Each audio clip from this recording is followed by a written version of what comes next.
तोहरा गावे आइब तो बोलैबू कि ना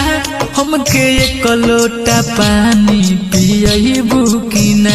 क्रिया खा के कहो ईमानदारी से प्यार नहीं हरल रही कि ससुरारी ले क्रिया खा के कहो ईमानदारी से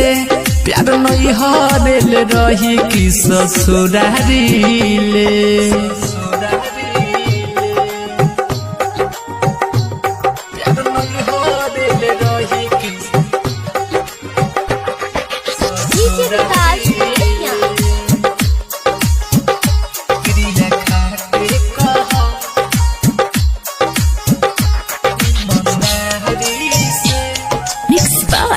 रजनीश जेके पिया बात के झोली